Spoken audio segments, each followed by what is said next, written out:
Okay, welcome everybody to today's webinar, Aligning Your Skill Set for Today's Buying Process. This webinar will be about 45 minutes long, and we will have a Q&A at the end, so please send your questions through the questions pane. My name is Becca Spring, and I am a marketing leader at OpSource. I will be the moderator for today's webinar.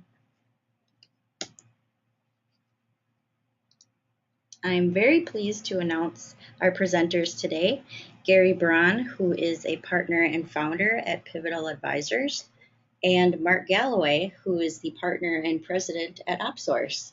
Mark, take it away. Thank you, Becca, and thank you everyone for attending today. Gary, I appreciate you agreeing to participate and co-present with me on this important topic today.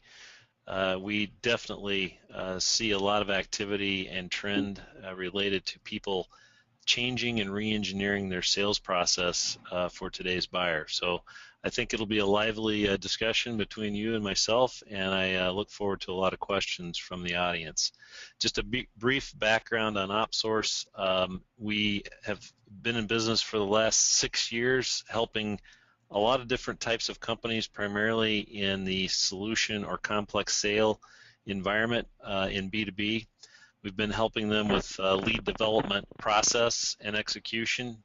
We are an outsourced provider of those types of services for helping clients who have either one of two problems. They need to generate more leads, or they've got too many leads and they don't know how to qualify them and process them into sales-ready leads. So that's the perspective and context that I'm contributing to today. Gary, why don't you give us a little background on Pivotal Advisors and yourself, and then take it away for our audience today. Okay, thanks, Mark, and thank you everybody for attending today. My name's Gary Braun. As Mark said, a partner and co-founder of Pivotal Advisors. We're a consulting firm that works with small, mid-sized companies to implement systems and processes to help them increase their growth. We do a lot of focus on strategy, making sure we're hiring the right people, we got process in place, et cetera, and really about sales execution. So we've been in and out of about 100 companies over the last 5 or 6 years, and throughout the webinar I'll be talking about some of the things that I've seen in and out of those companies. Prior to Pivotal Advisors, I'm a lifelong sales guy. So I started as a rep, moved into management, ended as a VP of sales for a very fast-growing company right here in Eden Prairie, Minnesota called Digital River, where I left there as VP of sales for North America. We went from $1 million to $400 million, experienced all kinds of growth, and learned a heck of a lot about how to scale and how to keep evolving the sales force as we went. So let's jump into the webinar. And let's start with what's going on in today's world. So the world has changed a lot. In the old days, if I go way back, the primary way that buyers received any kind of information at all was by talking to salespeople. They needed something, they didn't know what was out there, what was available to them, so a salesperson talked to them. Today, that is really, really different. Now buyers can go to websites, they can go to blogs, they can download white papers, they talk to other people in LinkedIn groups, etc. They simply don't need to talk to salespeople until they need something today. Typically, that's when they want pricing or they want to see something, but there's no need for them to converse. And I talk to reps every single day who experience this, and they tell me that it's harder to connect with people. People aren't picking up the phone, they're not returning emails, they don't return voicemails, and it makes generating new leads a lot harder. Now it's a little unclear who owns that responsibility in today's world to generate leads, and we're going to talk about that a little bit later in the webinar. You've probably heard this concept about it's harder to get through the process or harder to get a hold of people multiple times before, but the approaches that companies are taking to adjust to this is hopefully something that new that you haven't heard today, and that's what we're going to dive into. We can go to the next slide. So what's going on today in another view here? Companies take one of two paths to adjust to this. One is Nothing at all. We business as usual. We don't change anything. It's the same processes that we've done in the past to generate new businesses. Some companies are still successful doing this, and there's no reason to change it. Many, however, are reaching far fewer clients than they've been able to do. They're not reaching the total addressable market. So others have re-engineered their sales process. They've introduced a new function, and they're either within the company or outsource this functionality designed to reach all those people that they're not. And they're called the lead gen reps. And this is also something that we're going to get more into. Who are these people and what do they look like? So if I take one more look at what's going on today, there's really two things. The buying process. So very high level generic buying process here, but it typically starts with a company identifies a need, or they come up with an idea of something they can do faster, better, safer, more efficiently, whatever. When they hit this idea, they next go to, let's develop a business case. Let's see if it makes sense to address this, if we can afford it, if it's going to present a positive ROI, whatever. Next, they go evaluate different solutions. I know what I want. Let's see what's out there, and then they make their selection. Really simplified, but that's kind of what a buyer goes through in their mind. Again, in the early days, they called us when they had that idea or that need, or we contacted them and they talked to us. We talked to them during that business case. But in today's world, it's really, I don't need to talk to you quite yet. I'm going to wait till I'm ready to evaluate, or I need a price, or I need something, and that's when they're engaging us. Now let's compare that against the selling process on the bottom. Again, this hasn't changed a ton. We still prospect. When I find a lead, I do what's called a discovery or a needs analysis. I really want to find out what's important to you, what your needs are, how this is going to help you, if I'm doing my job correctly, that is. Then I go and I present against what I just learned in that discovery, and then I try to close the business. Now, what we really want to do is inject ourselves early in that process. We would love to get in when they're in that prospecting, when they have their idea or need. We would love to do discovery when they're putting together their business case. But it's really hard to get people to do that right now. The good reps, when they get contacted in that evaluate and select, they'll back them up and try to understand the idea or need. But I see far too many reps when we go into these companies today. As soon as they say, I need a price, I want you to come out here, I want you to show me something, they just jump on it and they give them a price and they quote, and that's why our close rates are starting to fall down, because reps think they're really far into this process, so I'm just going to give them a price. That's not the way to go. But that's a whole different webinar we could talk about. And Gary, I think the rationale behind a B2B buyer today is being driven a lot by their consumer experience that they have at home in the evenings and on the weekends. And the conference executive board has been pretty active in surveying B2B organizations to find out what are the mindsets of people who are making decisions or who are evaluating products or services in organizations from a business-to-business perspective.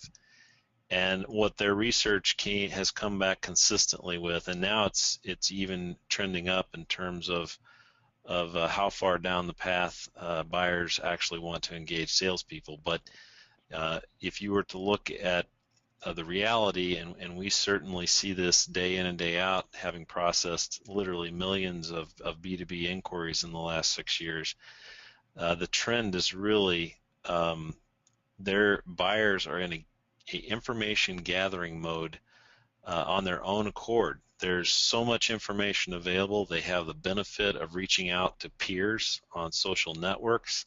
They have the benefit of belonging to very niche specific groups, online communities that discuss business issues or business process pains.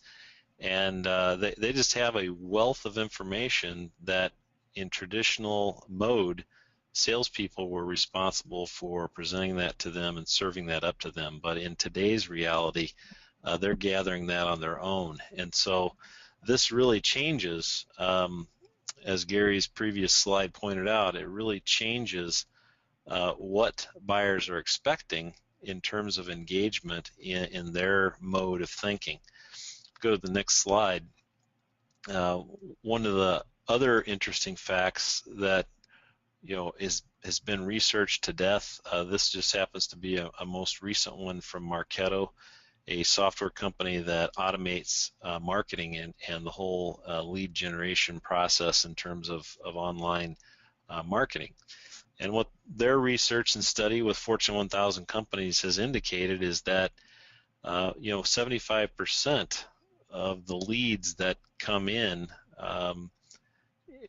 traditionally somebody opts in, somebody clicks through on an email, much like most of our audience today found out about this webinar via an email campaign.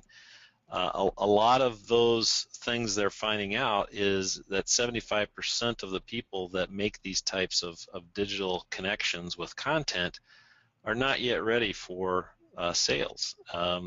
They're simply in an information gathering mode, and to prematurely flip those over to the sales teams would induce an enormous amount of work and rabbit chasing, that's what I call it, down rabbit holes that ultimately lead to not where I want to go as a sales rep who has to retire my quota.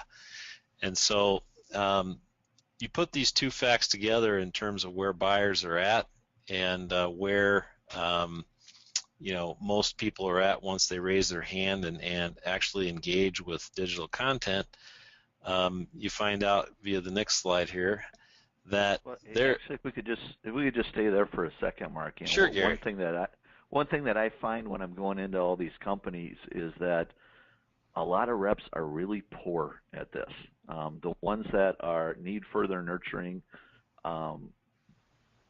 they want this immediate. Are you ready to go? What's your time frame? If I don't have my budget now, if I'm just putting together my business case, if this isn't going to happen for a while, reps let these go. They set a call back for 6 months and maybe it falls through the cracks, but they're really poor at, to use your word on your slide here, nurturing. And it's a lot of lost opportunity, and I see this over and over again. It's just not something that your typical hunter type of rep is very good at pursuing. Right.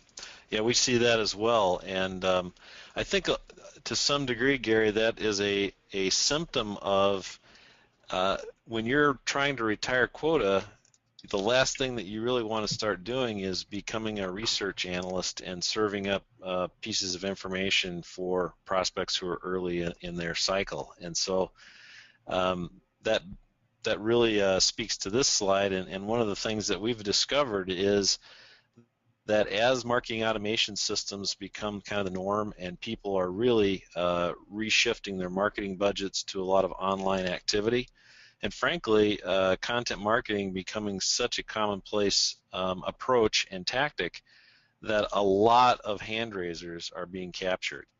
And what that's leading to is a lot of challenge on the part of organizations to figure out, which one of these hand raisers do we actually follow up on? Who should we give to sales? And so we've kind of coined this the unspoken, unclaimed work domain that sits between, the marketing function that's really driving a lot of campaign activity, and of course sales, who's responsible for converting that into revenue. And just to go through a couple of the key ones here inside of this bucket, the triage, the idea of scoring. If we've got literally hundreds, or in many cases with our clients, thousands of inquiries, how do I actually find the 100 or the 150 that should be progressed through to sales immediately, and then find ways to continue communicating and nurturing the other ones? So this idea of triage, of right account, right contact, right time, is a really important process issue, and not necessarily controlled just by skills or personnel, but also you need a lot of underlying and supporting technology to help in that area. And then, moment of interest, and this goes back to what I said earlier about consumerization of the workplace. When a consumer wants access to information, they want it right now, and so being able to actually be responsive to them in their moment of interest is a really important aspect. And in our particular process and our best practice that we've implemented here, we've kind of borrowed some great ideas from folks like the Ritz-Carlton and Bloomingdale's, and we implement an approach called concierge. And it's kind of a foreign concept skill set wise when you look at what a traditional account executive or quota carrying reps would do. A concierge approach would be more akin to were you able to download the information successfully? Is it the type of information that you were looking for? Please consider me a resource that I can be of value in helping you find additional types of information. And oh, by the way, what's causing you to even want to have access to this kind of content and information today? And that's a whole different approach, much like one you would experience at a Ritz-Carlton hotel if you stop by the concierge desk. They're really trying to find out about you and what your needs are, and to unfortunately to juxtapose that against what a quota carrying rep might do from a perspective of engagement. They may care about things like is this project budgeted? Are you going to be making a decision in the next 60 days? Are you the decision maker? Those sorts of engagements with prospects who are early on in their information gathering and needs analysis and even ideation of their own environment can really turn off prospects, and it's not the right approach. So this unclaimed, unspoken work, you mentioned another one, Gary, called the whole concept of nurturing. You have to have an ability to stay on top of a lot of contacts that may be in many various stages. So this is a waterfall queuing challenge that most sales reps outside of their callback queue or their tickler file of hot leads that they want to pursue and follow up on, they're not thinking about the hundreds or maybe even thousands of inquiries that are not yet ready for them to be in a sales pursuit. So this whole shift to information content marketing, information-based consumer or buyer-driven content is really changed the way in which we have to engage these people and the types of things that skill set wise are necessary in terms of engaging with them and delivering up what they're expecting and what will make them happy and actually start to create what we want, which is predisposition for your product or service. And so I wanted to highlight the unspoken, unclaimed work, and maybe we can move on to the next slide, Becca. All right, so we will have a series of 3 polling questions during this webinar, and we will ask you to please participate. Here is the first poll launching right now.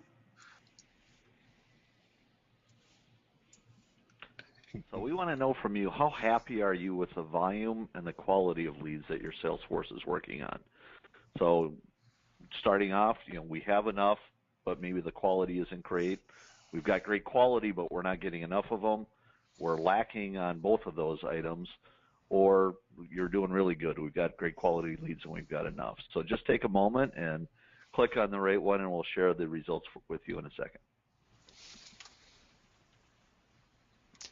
Yeah, Gary, as they're doing that, I just wanted to comment one last reality in terms of unspoken, unclaimed work, and that is, once you start to deal with high quality, obviously you want to have more high quality leads. And one of the things that we've continually seen is the more companies can actually serve up valuable, thought-leading, maybe idea-provoking content to the prospects that are in their funnel, the better the predisposition trick works, and ultimately then the higher volume of high-quality leads that we pass on that are sales-ready to salespeople. All right, so we're going to close the poll now, and let's take a look at the results here. Doesn't surprise me a ton. A lot of companies I'm talking to are always looking for more leads, and they're looking for better quality leads. And I think this speaks volumes to the topic that we're talking about today. So what really is a lead? And if somebody downloads a white paper, is that really a quality lead, or is that somebody that needs nurturing or putting together their business case? And of course, everybody always wants more. So thank you for participating. That helps us to kind of gauge where we're going with this a little bit. Mark, I'll throw it back to you.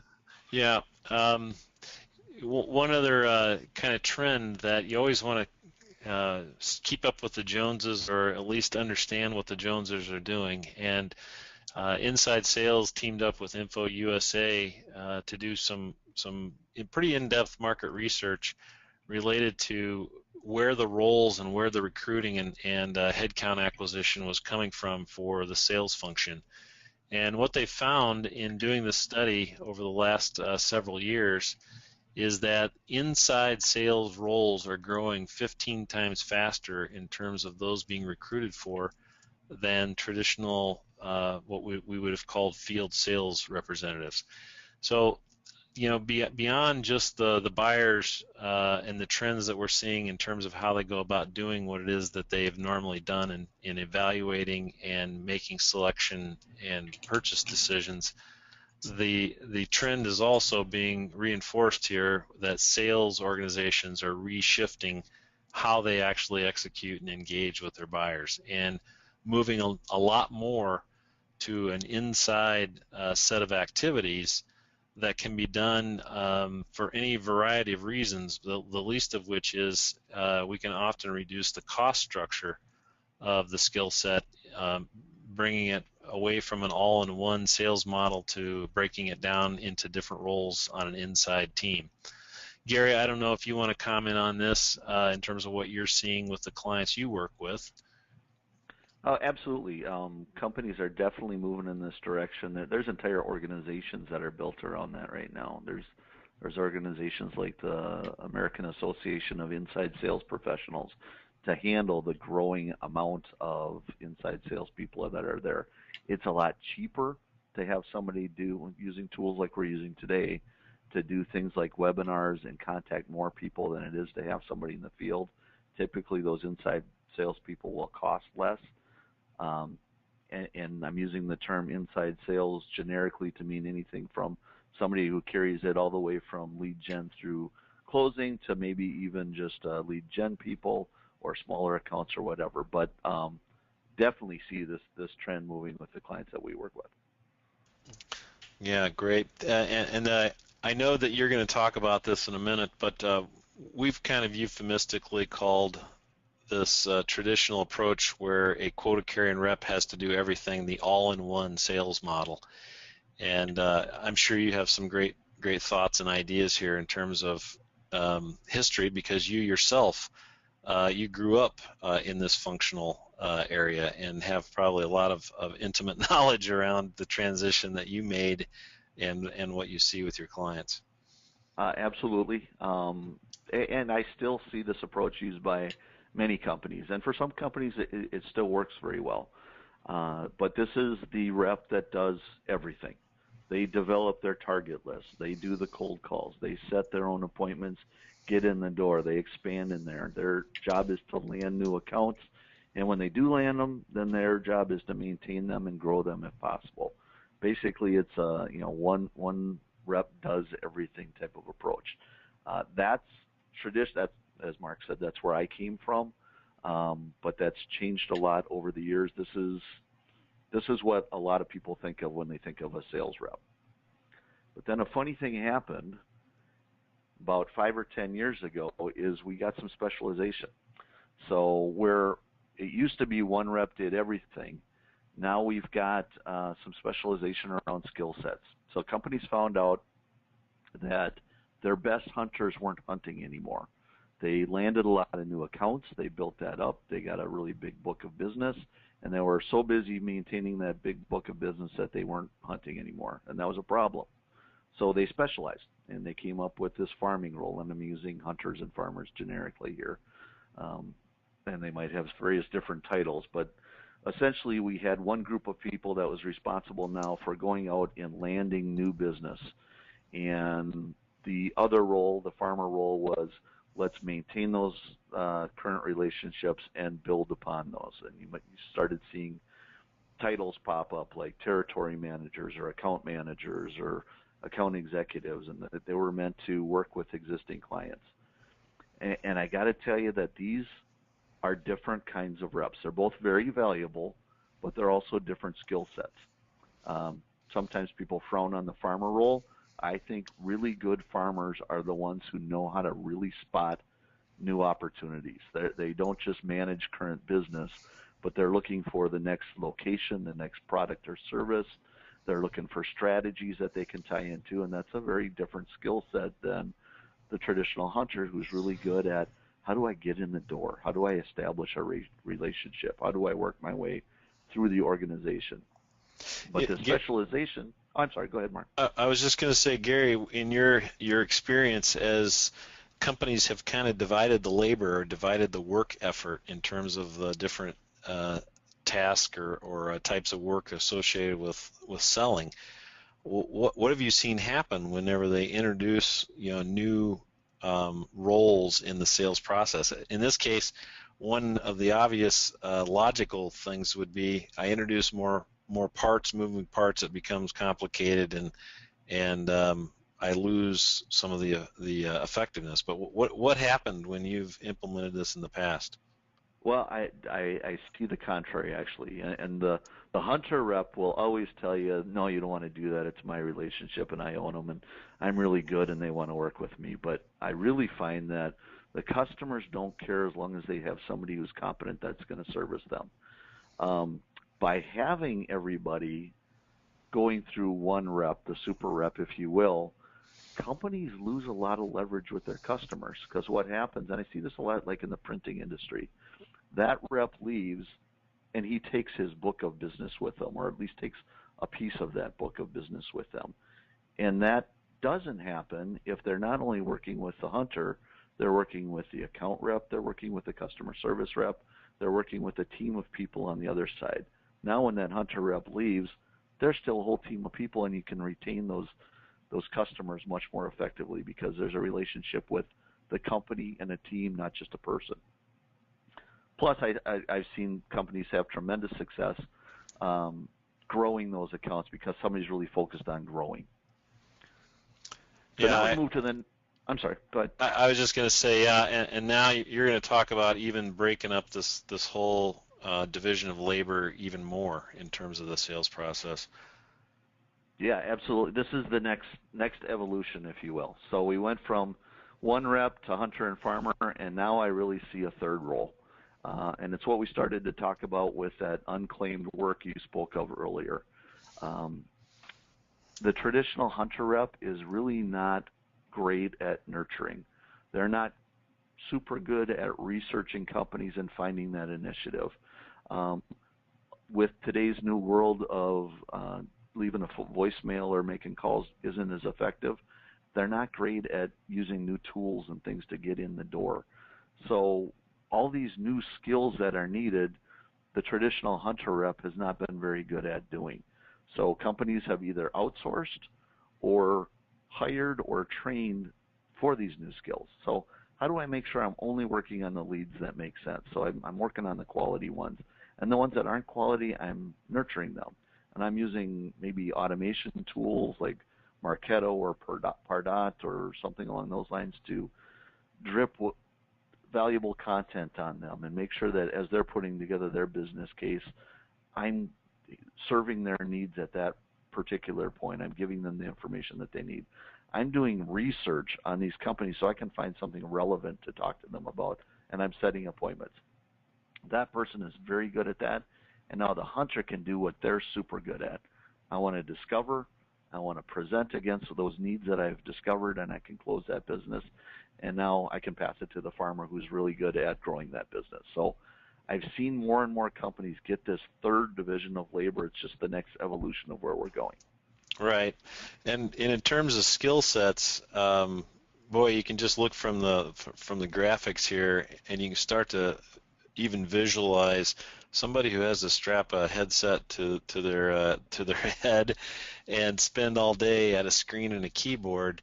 is probably somebody who takes a special type of capability over and above maybe somebody who's very relational or has a personality type that is more amiable towards meeting people face to face and having in-depth conversations. Absolutely, different skill set, different even character traits. I personally could not do the lead development thing. I've considered myself a hunter for years and years. I couldn't do that. I couldn't sit behind a desk all day long and pound the phone. The guys that do that are really good at it, and bless their hearts for doing it because it helps the hunters out there. But it's a different demeanor, it's a different character, it's different skills that a traditional hunter typically doesn't have. Right, and I can tell you in our business, that's kind of where we fall into your process here that you've depicted, and we certainly see a lot of different people that become very successful in these roles versus those who don't. And I can tell you that in today's lead development role, we really, frankly, we like the younger generation who grew up with social media, who grew up with texting on cell phones. They have some quirks, but they clearly understand how to use these technology communication platforms to really navigate the web and navigate great information and intelligence that's available about every prospect, both from a contact that's represented with that hand raiser as well as the account, the company or organization that they're with. And so we see these social media adept younger generation, and that's not to take anything away from your or my generation. I know you're a big LinkedIn guy, and so am I, and I even do my fair share of tweeting. But it seems like generationally there's a trend here in terms of matching up the lead development role in that category or that genre as well. Yeah, and if we leave it just here for a second, we get called into companies all the time who maybe have not been successful in hiring good reps. And what we find is when they say, I need to hire a rep, I want to find somebody who is in my industry and I need them to be a hunter. And that's really all the criteria they give us. And when we really get in there, we say, well, are they going to develop their own leads? Are they going to get leads? Are they going to have to do this? Are they going to have to do that? And we really try to get specialized on the specific skill sets they need. And if they need all the things in that leftmost column, maybe it's not a rep. Maybe it's a lead development person. Maybe there's a combination of these things, but getting super clear on the skill sets needed, not just I need a rep, that makes all the difference in hiring the right person into an organization. Right. So I think we're ready for a little more audience participation. Becca, you want to throw up the next poll, and Gary, I'll let you introduce it to our audience. Okay. So if we use our terminology that we just got done describing, I'm interested in what kind of sales forces our participants have today. Do you still have that hybrid rep or that super rep, one rep that does hunting and farming and lead gen and everything in one shot? Did you do the specialization of hunters and farmers? Or do you have something that we just described in the last slide where you have all three of those particular things? If you could put your choice in there, we'll share the results. I often get asked by our clients, Gary, to talk about this multi-staged process, and I can only come back and relate it to things that people are familiar with, and I often describe the all-in-one sales model akin to having one person at the end of an assembly line assembling every aspect of a car or an automobile. When you think of how ridiculous that might be, knowing what we all know about the manufacturing process, you can start to visualize and understand as maybe that same level of complexity does exist in a selling process, and maybe this idea of dividing up the effort amongst specialized roles makes a ton of sense. All right, so we're going to share the results here now. Which is really interesting. The purple one that you see on there would support the research that we showed earlier today, that more companies are moving to getting lead development in there. Absolutely. I got to tell you that the companies that I've worked with who do specialize and make sure that they're hiring for specific skill sets to do specific things are seeing big increases in the amount and quality of leads that they're processing. Right. Great information. Great insight. So yeah, I was just going to turn it over to you, Gary. So this idea that where I think everybody is fairly confident that we're up against a new buyer. Maybe just summarize for us what you think are the skill sets that we absolutely need to put in place today in order to accommodate our buyers of today. Absolutely. It's a new skill set. It's not something that's been around for a long time. And the concept of getting upstream in the sales process hasn't changed. We are always more effective as salespeople when we can get them, when they're coming up with the idea, when they're identifying the need, when they're developing their business case. That has not changed. But the ability to insert yourself earlier, that is what's changed a lot. The way that I see people being really effective at this is being relevant, and that's a skill in of itself, and I'll explain in a moment here. If I called you up and said, "Hi, I'm John. I'm calling from the widget company, and I want to talk to you about the widgets that we make," you get nowhere. You got to understand today's buyer gets 1,000 of those calls a week. That's why they don't return the call or the email. You sound just like everybody else. However, if you were armed with research and you understood something that is important to them, maybe it's a company initiative, maybe it's a new product release, maybe they're opening a new location, or they have a new partnership, or something that's going on in their company, and you can talk to that and relate your call to that, you become a lot more valuable to them. So if I call and say, "I've been researching your company, and I learned that you've got an initiative to penetrate the XYZ market, and my company works in that market, and I'd like to talk to you about whatever," all of a sudden you've touched on something that's important to them, you're relevant, you could probably provide value that they're not getting online, and you're more likely to get that call. So who does that? Who's trained to do that? Who's got the time to do that? Maybe it's your current reps, but now companies are looking for somebody who's totally devoted to that. They've got the tools to go do that research. They've got the time to do that research. They can try to get people in that moment that they're doing their research, or they're trying to find things. And if I'm doing that as a part-time job, I'm much less effective than somebody who's devoted to doing that thing. And I ran into this very issue at my last company. I had a really solid team of inside reps, a solid team of outside reps. They were really good at closing business.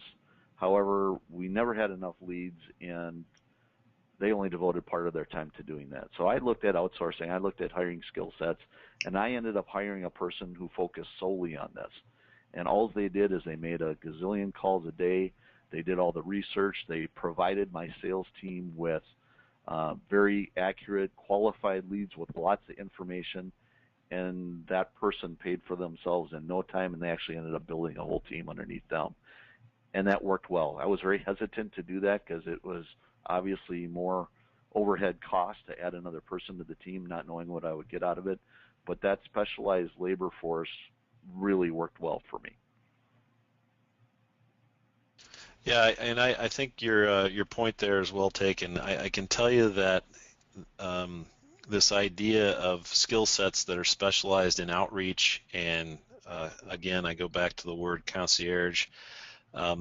Clearly, the concepts related to helping prospects early in their information gathering, it takes patience, it takes understanding, it takes a lot of things that most driven quota retiring salespeople really don't have the patience for, nor really the acclimated skill sets for. And so, you're going to find that as you put these types of people in place, number one, it has an impact on your company's brand. When we do things where we're in the moment of interest, we literally follow up with people within minutes of them downloading content, not to harass them or qualify them, but to provide a level of concierge. People are very open to that approach, and they almost feel special that a resource has been provided and available to them as an extra set of eyes and fingers to go do additional research to even help serve up, new content. And so, when you just logically think about what you have to do to create that kind of an experience, and then relate to your own sales teams in how you've trained them and how you drive them in many ways through compensation and other motivators. That's just not an approach that they're naturally taken to in terms of how they interact with people. And then when you look at the other piece of this, I go back to these whole tools and the enabling technology that's available today. These lead development roles really have a whole plethora of enabling technology at their fingertips, and you can't discount or underestimate how important it is for people to come in with that kind of an experience. Even we used to ask people about their Rolodexes when we hired them for sales, and now asking people about their followers on Twitter, and asking people and looking at their profiles online in terms of how many connections they have on LinkedIn. These all become important elements to the types of people that you put in these lead development roles. So an interesting perspective there. You just said something that sparked a thought. I hear that all the time. I want to hire somebody who's got a lot of contacts within the industry. I want to hire somebody who's got a Rolodex. That we commonly call that the friends and family network, and I find that lasts about 3 to 4 months before they burn through everybody in their friends and family network. And if they don't have the real skill set then to go develop beyond the friends and family, they're not very good. So I would hire for skill set more than I would hire for Rolodex, 99 out of 100 times. I think that's really important. Hire the skills, don't hire. And everybody says, I can bring my book of business with me, and that almost never materializes. Right. Yeah, and the last aspect here, I just, before we move on to our last polling question, this idea of engaging prospects in their moment of interest. I certainly believe that most quota-carrying sales reps would certainly love and are well-intentioned in terms of following up with people who want to talk to them. But we find that this idea of connecting with people early in the process, where it's just to help them find additional information, doing that in their moment of interest and doing it at the volume and velocity that is happening in today's marketing automation-driven world, there's just no way that traditional all-in-one sales reps are going to be able to cover that much territory. And so an interesting concept that I hope the audience takes away here today, but I think we should probably move on in light of time and get our next polling question in play. Gary? So if you think about specific skill sets, where would you like your organization to focus on improving? Is it skill sets around generating leads? Is it around what we do when we get those leads for qualifying them and understanding the customer's needs? I call discovery. Is it more in how we present and negotiate and close, or is it how do we expand current business? So again, if you take a moment and click on all that apply, that would be great. We also have a whole bunch of questions coming in here, Gary, which we won't have time to answer, only but a few of them. Becca, as soon as you get this poll done, maybe we ought to get started on the questions. Sure. Yep, we just have a few more people coming in, and let's just take a look at the results here. Okay. So interesting that nobody picked presenting and closing. So I think that they're finding that their sales reps are really good once we get a good lead at presenting and talking about what we do. I find that to be very consistent with what I find in the field. Some on expanding business, but most of them on that front end skill set that we've been talking about, for the webinar. How do I generate leads? How am I good at doing that? And my guess is, how am I making sure that I'm qualifying and working with the ones that matter? What's your thoughts, Mark? Yeah, I very consistent. So thank you, audience, for sharing, your perspectives with us today. And we've got some great questions here, Becca. I think you'll find some of the questions as compelling and provocative as other things we've discussed today. Yes, there's been a lot of really good questions coming in. So I'll throw the first one out there. Am I better off to build these new inside sales skills or recruit them? Ooh, Gary, I'm going to let you take that one. Depends. The skill set itself might not be innate in people. As I said earlier, I couldn't do it. I could not devote my time to doing all the research and making a ton of calls every day. It's just not in me. I don't know if somebody could develop that in me. I need to be out and talking to people all the time. I like to put myself in that hunter role, and I'm really good at that. But that's not to say it can't be done. There's reps that we've worked with that absolutely can learn these types of things, can be more effective. Maybe they're not making 40 calls a day, but maybe they can be more effective in learning those types of things. And it's certainly always a budgetary consideration when you're talking about adding on another position or another role within the company. So I don't think there's a set answer there, but I think you got to really, I wouldn't go with the assumption that you can teach everybody to do that, because I just don't think that's true. Great. Next question, Becca. Let me find here. Okay, here's another great one. Who should own lead development, marketing, or sales? Ooh, I'll weigh in on that, Gary, and then you can maybe make a comment. But back to the original slide of unspoken, unclaimed work. Our philosophy clearly has come down that when you're in the business of generating hand raisers, we think it's a natural extension to go through and develop them into sales-ready opportunities. And I think there's lots of reasons for doing that. The first one is, if you can stay through that adjacent process step, if you will, you get a lot of great feedback in terms of the types of people that are reacting to your campaigns, and the types of additional information that those people may want or need as a part of their buying process. So to me, it makes a natural extension to have lead development be a part of the marketing function versus the sales organization. Gary, you may have a different perspective. I look at volume as one variable. If I'm getting a lot of leads in, I don't think sales can truly do a good job of doing that triage and qualifying and working with the ones that make sense. So I like having a team, the marketing team and a lead gen team, to nurture those ones, if we will. Again, I don't think that the hunters are very good at that.